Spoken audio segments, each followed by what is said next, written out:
दोस्तों नमस्कार, ये है मार्गदर्शन फॉर सिविल सर्विसेज। मैं अनुराग चौधरी। दोस्तों, उच्चतर शिक्षा सेवा चयन आयोग द्वारा आयोजित किए जाने वाले असिस्टेंट प्रोफेसर परीक्षा के लिए सभी अभ्यर्थियों के लिए महत्वपूर्ण खंड सामान्य अध्ययन के अंतर्गत महत्वपूर्ण अध्ययन सामग्री में आज की वीडियो में प्रस्तुत है। मानव एवं पर्यावरण के अंतर्गत जल प्रदूषण कारण और रोकथाम के उपाय। इसमें हम जल प्रदूषण के कारण, इसके रोकथाम के उपायों के साथ जल प्रदूषण के लिए महत्वपूर्ण शब्दावली जैसे यूट्रोफिकेशन, बीओडी और समुद्री प्रदूषण के प्रभाव, साथ ही साथ परीक्षाओं की दृष्टि से महत्वपूर्ण प्रश्नों को कवर करेंगे। तो आइए शुरू करते हैं। जल प्रदूषण कारण और रोकथाम के उपाय से संबंधित महत्वपूर्ण अध्ययन सामग्री। सबसे पहले जल प्रदूषण क्या है? तो दोस्तों, आप जान लीजिए कि जल में ऐसे अवांछनीय तत्व जो जनजीवन, स्वास्थ्य, पेड़ पौधे और पशु पक्षियों के साथ मानव और अन्य जीवों के लिए हानिकारक होते हैं, इन्हें जल प्रदूषण या वाटर पोल्यूशन कहा जाता है। जल प्रदूषण में एक देखिए महत्वपूर्ण शब्दावली आती है यूट्रोफिकेशन। तो यूट्रोफिकेशन को समझ लेते हैं क्या है। दोस्तों, यूट्रोफिकेशन जो है जल प्रदूषण से संबंधित है। और ये क्या होता है? तो जल में अप्राकृतिक रूप से नाइट्रोजन और फास्फोरस की मात्रा बहुत अधिक बढ़ जाना यूट्रोफिकेशन कहलाता है, और इससे जल की गुणवत्ता में कमी आ जाती है। साथ ही ऑक्सीजन की मात्रा भी कम हो जाती है। तो यूट्रोफिकेशन जल प्रदूषण से संबंधित है। एक टर्म आता है दोस्तों बीओडी, इसका फुल फॉर्म भी पूछता है। तो बीओडी का फुल फॉर्म जल प्रदूषण के संदर्भ में बायोलॉजिकल ऑक्सीजन डिमांड होता है। और दोस्तों, वाटर पोल्यूशन मेजरमेंट यानी जल प्रदूषण मापने की ये मुख्य इकाई है। और इसके अंतर्गत कार्बनिक और अकार्बनिक अपशिष्ट अपघटित होने के लिए जल निकायों में घुलनशील ऑक्सीजन का उपयोग करते हैं, जिससे जल में जो घुलनशील ऑक्सीजन होता है उसकी मात्रा घट जाती है। तो इसको बायोलॉजिकल ऑक्सीजन डिमांड कहा जाता है।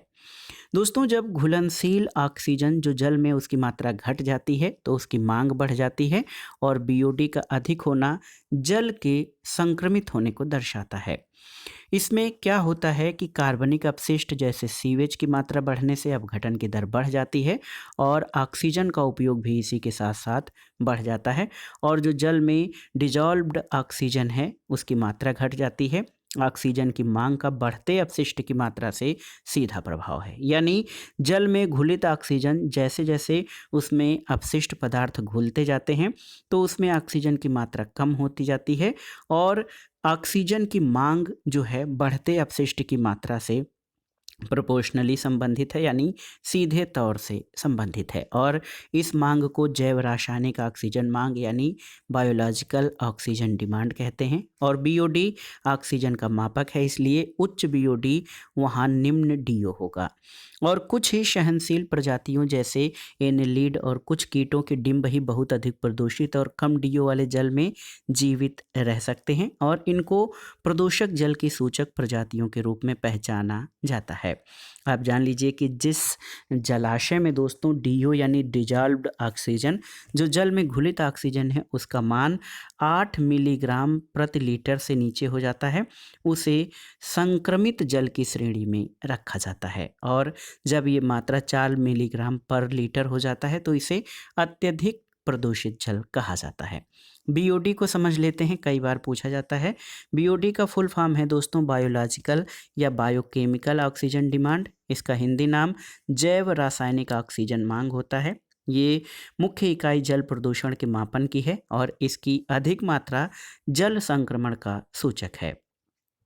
इसकी अवधारणा को समझने के लिए आप देख सकते हैं कि कार्बनिक अपशिष्ट की मात्रा में जब वृद्धि होती है तो अपघटन दर में वृद्धि होती है, और ऑक्सीजन के उपयोग में वृद्धि हो जाती है, जिससे जल में जो घुलित ऑक्सीजन है उसकी मात्रा कम हो जाती है, जो कि कई प्रकार के जीवों और पेड़ पौधों तथा जीवधारियों के लिए नुकसानदेह होता है।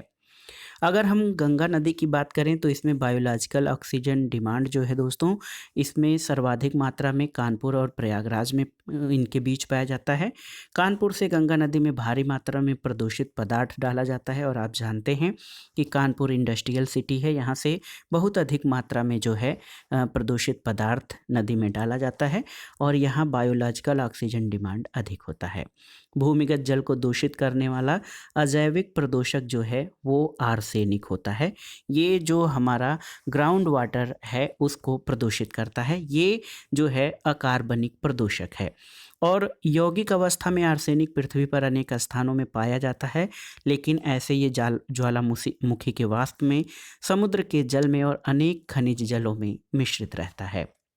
और भारत में कई जगह ऐसे हैं जहां पर भूमिगत जल आर्सेनिक से संक्रमित है और ये संक्रमण मुख्यतः प्रकृति में पाए जाने वाले बेड रॉक से उत्पन्न आर्सेनिक से होता है। दोस्तों, भूमिगत जल जो हमारा ग्राउंड वाटर है, भौम जल या जिसे भूमिगत जल कहा जाता है, जब उसका अत्यधिक उपयोग होता है तो भूमि और चट्टानों के स्रोतों से आर्सेनिक का निच्छालन शुरू होता है और आर्सेनिक के लगातार संपर्क से कौन सी बीमारी, ब्लैक फुट नामक बीमारी हो जाती है। तो याद रखिएगा, जो भूमिगत जल में अकार्बनिक प्रदूषक है वो आर्सेनिक है और आर्सेनिक जो है प्रकृति में मुख्य रूप से बेड रॉक से उत्पन्न ऑक्सीजन से होता है और आर्सेनिक के संपर्क से ब्लैक फुट नामक बीमारी होती है। आप जान लीजिए, गंगा नदी के तटीय क्षेत्रों में भूमिगत जल में आर्सेनिक की अधिक मात्रा पाई जाती है और आर्सेनिक रसायन कीटनाशकों और खरपतवार नाशियों के छिड़काव के द्वारा भी पारिस्थितिकी तंत्र में आता है। धान का पौधा, दोस्तों एक प्रश्न पूछा जाता है कि कौन सा पौधा जो है आर्सेनिक का बेहतर अवशोषक है। तो याद रखिएगा, जो धान का पौधा है वो आर्सेनिक का बेहतर अवशोषक माना जाता है और आर्सेनिक भूजल के जरिए अनाज में पहुंच रहा है, जिससे समूची खाद्य श्रृंखला प्रभावित हो रही है। तो धान का पौधा आर्सेनिक को अवशोषित करता है और आर्सेनिक भूजल में होता है, वही धान में और चावल में आता है, जिससे ये हमारे खाद्य श्रृंखला में पहुंचकर बहुत अधिक ये नकारात्मक रूप से प्रभावित कर रहा है मानव स्वास्थ्य को और अन्य जीवधारियों के स्वास्थ्य को।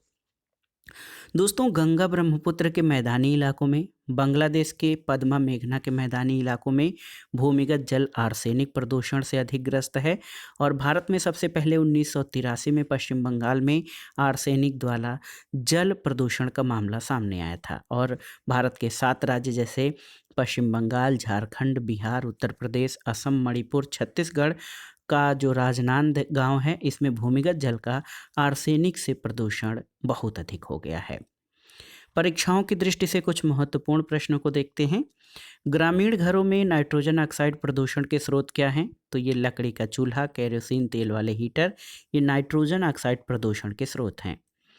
अगला है कि वह वायु प्रदूषण जो मनुष्य के स्वास्थ्य और जलवायु को प्रत्यक्ष रूप से प्रभावित करता है, तो ये धुआं, इसमें उत्पन्न सूत और कालिख, ये मानव स्वास्थ्य और जलवायु को प्रत्यक्ष रूप से प्रभावित होता है। अगला प्रश्न है, बांग्लादेश और भारत के कुछ भागों में भूजल में आर्सेनिक प्रदूषण का कारण क्या है? तो ये तो प्राकृतिक स्रोत से फैलता है। भारत की नदियों में लगातार बढ़ता प्रदूषण का प्रमुख स्रोत क्या है? तो ये जो अशोधित वाहित मल है, इसके द्वारा नदियों का प्रदूषण बढ़ रहा है।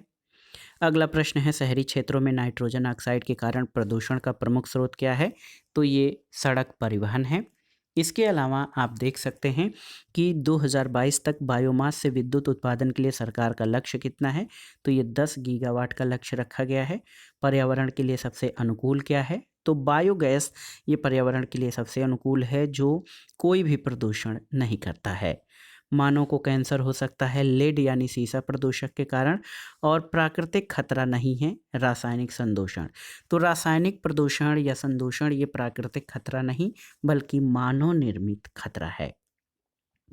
देखिए दोस्तों, जल प्रदूषण की जब बात करते हैं तो उसमें नदियां हमारी बहुत अधिक प्रदूषित हो गई हैं। दामोदर नदी जो है वो झारखंड के खमार पाट से निकलकर हुगली में मिलती है और कोयला खदान और औद्योगिक क्षेत्रों से प्रवाहित होने के कारण ये देश की बहुत अधिक प्रदूषित नदी हो गई है। गिरिडीह और दुर्गापुर के मध्य 300 किलोमीटर लंबे मार्ग में ये जैविक मरुस्थल यानी बायोलॉजिकल डेजर्ट बनकर रह गई है। क्योंकि यहाँ पर जीवधारियों की संख्या बहुत कम है और ये नदी अत्यंत विषैली हो गई है, क्योंकि इसमें औद्योगिक मलबे से सर्वाधिक रासायनिक प्रदूषण जो है वो उत्पन्न होता है। और अगर हम इंडस्ट्रियल मलबा है या पोल्यूटर्स हैं, उसमें देखा जाए तो चमड़ा उद्योग जो है, लेदर उद्योग, ये सबसे अधिक प्रदूषण करता है। ये न केवल जल प्रदूषण बल्कि मृदा प्रदूषण के लिए भी बहुत अधिक उत्तरदायी है।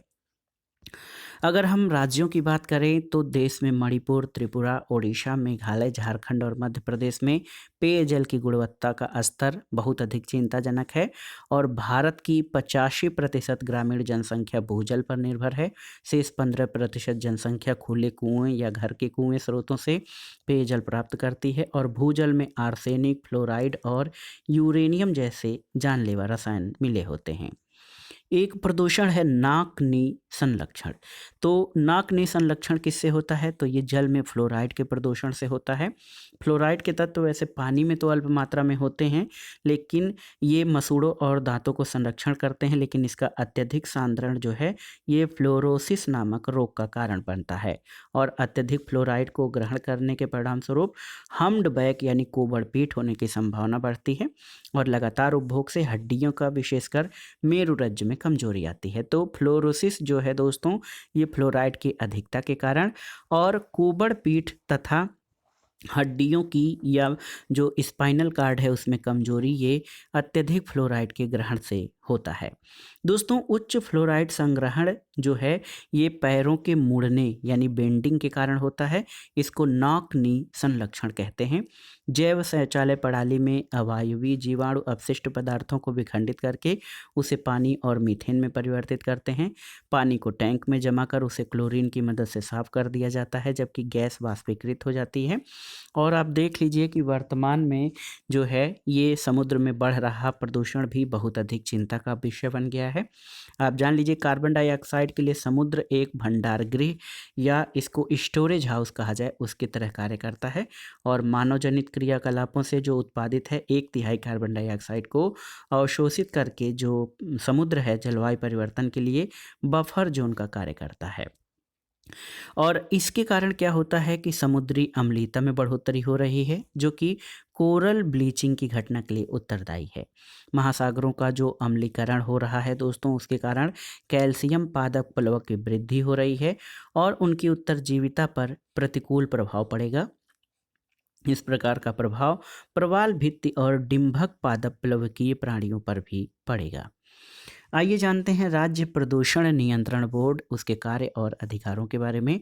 दोस्तों, जो स्टेट पोल्यूशन कंट्रोल बोर्ड हैं वो राज्य स्तर पर सरकार को जल प्रदूषण को रोकने के कार्यक्रम का संचालन करते हैं। जल प्रदूषण रोकने के लिए अनुसंधान और शोध करते हैं।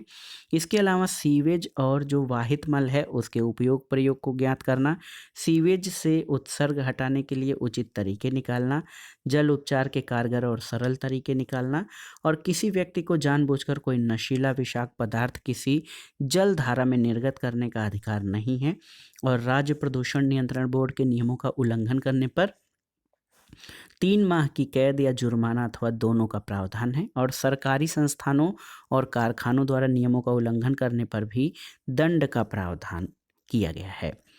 दोस्तों, भारत में जो समुद्री जल है उसमें शैवाल प्रस्फुटन की वृद्धि में ज्वारनद मुख से जो पोषक आते हैं, मानसून में भूमि से जल प्रवाह और समुद्रों में अपवेलिंग यानी समुद्रों में उत्प्रवाह शामिल है। नदियों और वर्षा के जल के द्वारा लाया गया जो सीवेज होता है, कृषि अपशिष्ट, कीटनाशक और उर्वरक, भारी धातुएं, प्लास्टिक, ये समुद्र के पारिस्थितिकी तंत्र को बहुत अधिक हानि पहुंचा रहे हैं। और आप जान लीजिए कि इसमें नाइट्रोजन की मात्रा में वृद्धि होती है। नाइट्रोजन की मात्रा में जब तेज वृद्धि हो जाती है तो इससे शैवालों की वृद्धि भी तेज हो जाती है।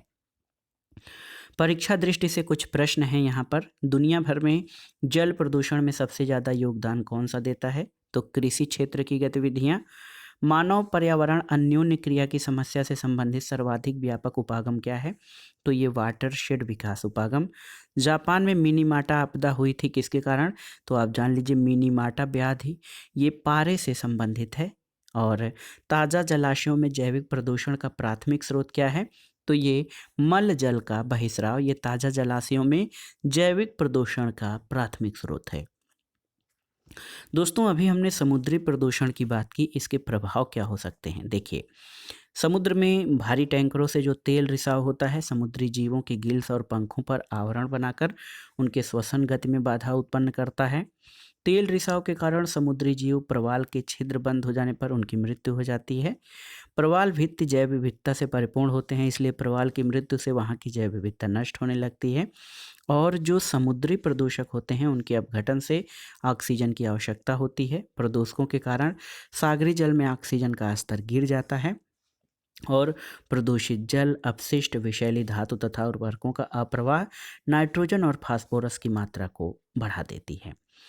1948 में जेनेवा में दोस्तों एक अंतर्राष्ट्रीय सम्मेलन हुआ था। इसमें अंतर्राष्ट्रीय समुद्री संगठन का औपचारिक रूप से गठन किया गया, जिसका उस समय वास्तविक नाम inter governmental maritime consultative organization यानी इम्को था और 1982 में इसका नाम बदलकर अंतर्राष्ट्रीय समुद्री संगठन यानी IMO इंटरनेशनल मेरीटाइम ऑर्गेनाइजेशन कर दिया गया है। और एक प्रश्न यहाँ से आपका बनता है कि अंतर्राष्ट्रीय समुद्री संगठन का मुख्यालय कहाँ पर, तो ये लंदन ब्रिटेन में है। और दोस्तों ये अंतर्राष्ट्रीय समुद्री संगठन जो है ये आप जान लीजिए कि ये संयुक्त राष्ट्र की विशेष एजेंसी है, जिस पर अंतर्राष्ट्रीय नौवहन की सुरक्षा सुधार संबंधी उपाय करने और पोतों से होने वाले समुद्री प्रदूषण की रोकथाम की जिम्मेदारी है। और ये संस्था उत्तरदायित्व और मुआवजा से संबंधित वैधानिक मामलों को देखने के अलावा अंतर्राष्ट्रीय समुद्री यातायात को सुविधाजनक बनाने का कार्य करती है। दोस्तों पर्यावरण से संबंधित कुछ महत्वपूर्ण दिवसों को भी जानना जरूरी है, जो कि परीक्षाओं के लिए अति संभावित हैं।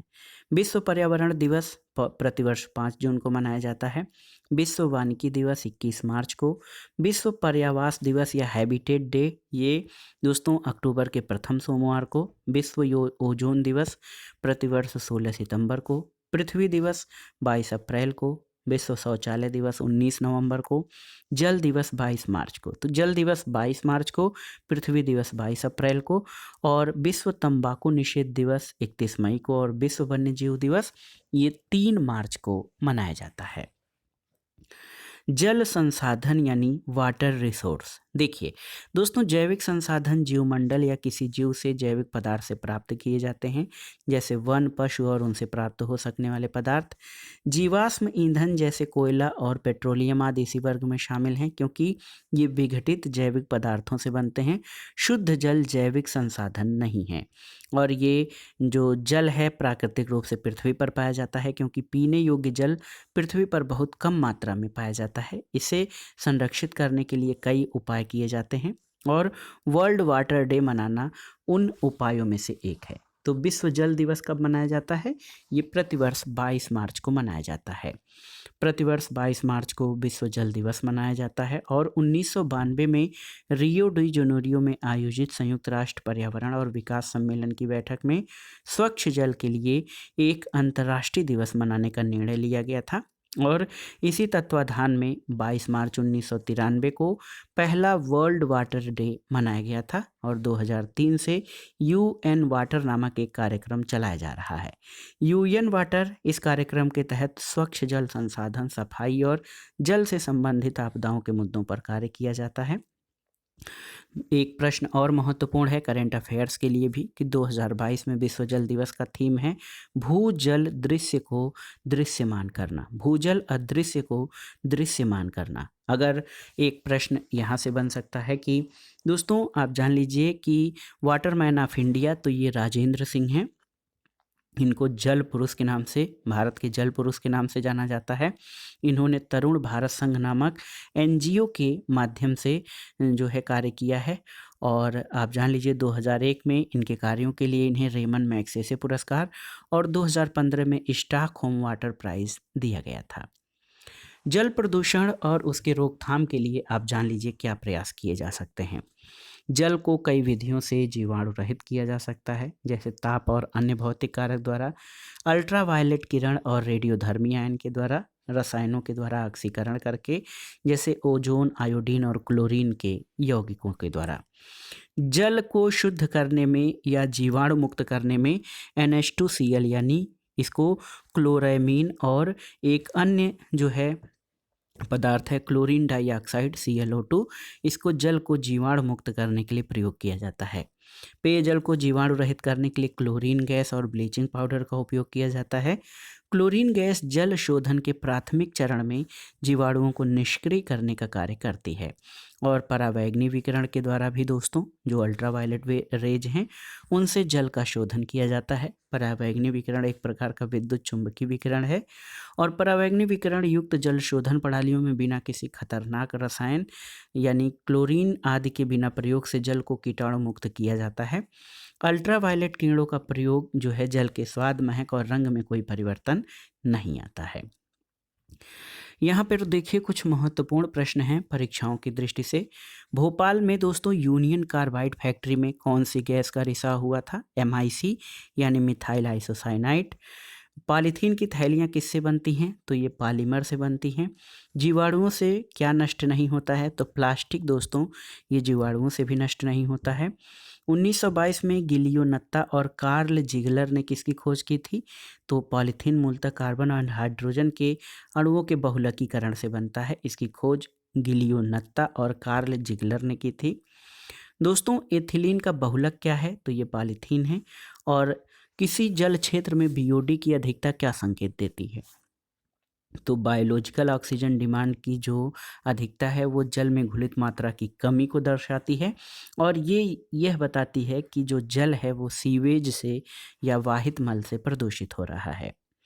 अगला प्रश्न है नदी जल प्रदूषण के निर्धारण के लिए घुली हुई मात्रा मापी जाती है किसकी? तो ऑक्सीजन की घुलित मात्रा की माप से हम जल प्रदूषण का निर्धारण कर सकते हैं। दोस्तों गंगा में बायोलॉजिकल ऑक्सीजन डिमांड सर्वाधिक कहाँ है? तो ये कानपुर और प्रयागराज में, क्योंकि कानपुर और प्रयागराज के मध्य जो है गंगा नदी का जल सर्वाधिक प्रदूषित है।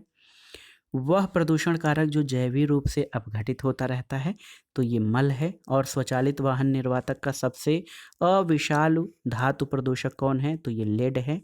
और उत्तर प्रदेश का प्रथम बायोटेक पार्क कहाँ स्थापित किया गया है? लखनऊ में। भितरकणिका राष्ट्रीय पार्क कहाँ पर है? तो ये ओडिशा में है। दोस्तों कुछ महत्वपूर्ण तथ्यों को देख लेते हैं। आप जानते हैं कि आर्सेनिक प्रदूषण मुख्य रूप से पश्चिम बंगाल में है। तो कोलकाता में पेयजल में जो आर्सेनिक प्रदूषण मुख्य है, आर्सेनिक को संखिया भी कहा जाता है। शहरी क्षेत्रों में जल संबंधी जरूरतें अपशिष्ट जल के पुनर्चक्रण से पूरी की जा सकती हैं। एक तो जल का संरक्षण इससे होगा, साथ में अपशिष्ट जल को भी प्रयोग में लाया जा सकेगा। अपशिष्ट जल के प्रबंधन में राष्ट्रीय जल मिशन की महत्वपूर्ण भूमिका है और राष्ट्रीय जल मिशन के तहत समुद्र तटीय शहर जिनके पास जल के अपर्याप्त वैकल्पिक स्रोत हैं उनकी जल आवश्यकताओं की आपूर्ति ऐसी समुचित प्रौद्योगिकी को व्यवहार में लाकर की जा सकेगी जो समुद्री जल को प्रयोग लायक बना सके। आप जान लीजिए 30 जून 2008 को दोस्तों जलवायु परिवर्तन पर जो है राष्ट्रीय कार्य योजना यानी national action plan on climate change आरंभ की गई थी और राष्ट्रीय जल मिशन इसी कार्य योजना का भाग है। और ये मिशन एकीकृत जल संसाधन प्रबंधन को सुनिश्चित करने में सहायता करता है और इसे जल संरक्षण, जल के न्यायसंगत वितरण और जल के अपव्यय को कम से कम करने में सहायता मिलेगी। राष्ट्रीय जल मिशन 5 प्रमुख लक्ष्यों को प्राप्त करने के लिए रणनीति बनाने पर बल देगा। कुछ परीक्षाओं के लिए महत्वपूर्ण प्रश्न। क्लोरामीन और क्लोरीन डाइऑक्साइड किसके लिए प्रयुक्त किया जाता है? तो जल को जीवाणु मुक्त करने के लिए। पेयजल को जीवाणु रहित करने में किसका उपयोग किया जाता है? क्लोरीन गैस और ब्लीचिंग पाउडर का। और यहाँ पर देखिए water prevention and control of pollution sets act कब लागू किया गया? तो 1977 में। दोस्तों जल प्रदूषण निवारण और नियंत्रण अधिनियम 1974 में अधिनियमित किया गया और 1988 में इसे संशोधित किया गया। और आप जान लीजिए एक water prevention and control of pollution cess act ये वर्ष 1977 में लागू की गया था।